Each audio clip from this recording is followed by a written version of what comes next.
This episode of Stuck in Vermont is brought to you by Burlington College. 'Cause we're stuck in Vermont.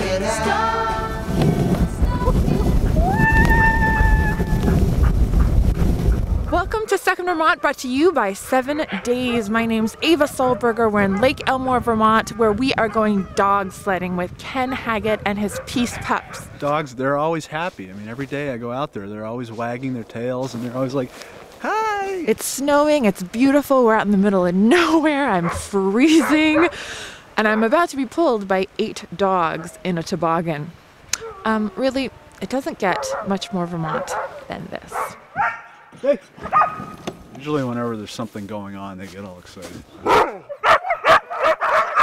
They're pretty amazing athletes, and they can run 15, 20 miles an hour, almost 500 pounds that they're pulling, pretty much pulling their body weight. Well, it's about them having fun, you know. If they're not having fun, they're not going to do it. I've had a few people say, isn't it mean to make them run like that? And I say, you know, come for a ride and you watch them when we hook them up or even show them a harness, you know, see how crazy they get, how excited. You know.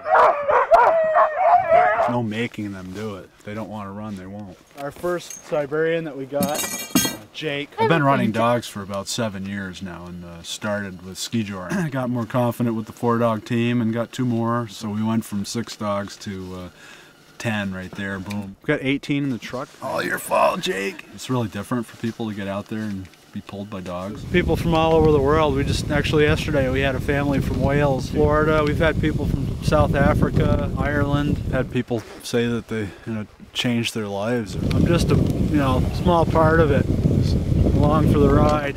This is a toboggan sled. You don't really have any way of steering the sled. The dogs that are steering are up here. Well, the lead dogs have to listen, obviously, since they're steering. G is right and Ha is left. G and boom, boom, Ha. The only control that I really have is braking. They're in the order that they would go on the sled, so these would be the dogs that are in the lead. Think about like who gets along well with who, like who's stronger. You want to try to get the 2 teams fairly equal. And lead dog, you want them to ignore distraction. Dubois just wants to motivate. Exxon's really distractible, so I tend to run him and wheel. The rest in between they call team dogs, and they're pretty much following who's in front of them. A lot of times people come and they say, do you actually know all these dogs' names? I know their names and I know their voices. That's pretty distinct. You know that's excellent. They're all Siberian Huskies. We really like the personality of the Siberians, so we've decided to stick with them. Kids have all seen Snow Dogs and 8 Below. And Siberians, since they like to run so much, can't really let them loose. They're very independent-minded, and it's also just that desire to run. this is Dubois. Monsieur Dubois. I think Dubois and I have some kind of a connection. He was one of the pups that we bottle fed, and he had pneumonia. Like, he's gone, or he's not going to make it. And he's one of my most driven dogs. This is Etta. She's actually another one of the pups, Dubois' sister. This is Hawkeye, handsome guy. This is Exxon. Oh! He's ready to go. This is Peggy. This is Maple, little sweetie. This is Buck, Dubois and Muddy and Etta's brother. Buck's a big baby. This is Muddy. He's another one of the pups. He's really not very twitchy. They're just intense. I think about that some days when I'm sitting out there with 20 dogs running around. I was like, you know what? If these guys decided they wanted to eat me, they could. They definitely have me outweighed and outnumbered. Exxon. This is Exxon. He's kind of the alpha male of the dog yard. Dogs like to have order in their lives. You've got to keep it together yourself, because if you start to lose it, everything's going to fall apart. We'll have an 8-dog team on here. It'll be an easy run for them. It's a lot of energy in the air. Getting ready to go. Before the dogs go out on the run, they're absolutely chomping at the bit. They cannot wait to get out and run. But the second you hit the trail with them, everything quiets down. They're calm.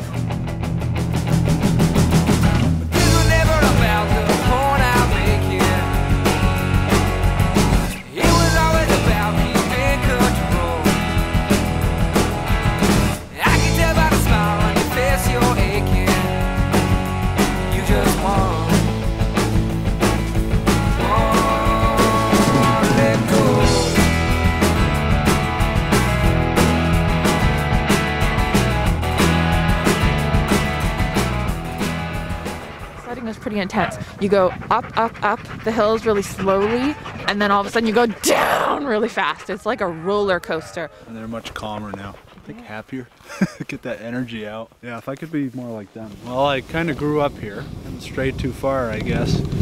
I really like winter. Next time we see you, it'll be 2009, so happy holidays, everyone. And we'll get stuck in Vermont with you again in 2009.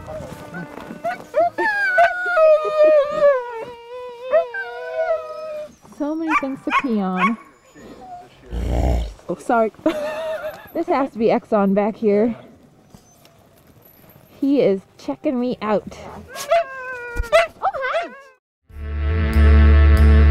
This semester I'm teaching a class on globalization and pirates. I think Burlington College is different from other schools in the sense that it's smaller. Classes are smaller. Students and teachers can get to know each other better, and there's this kind of individualized seminar-based class experience which is really nice and really unique.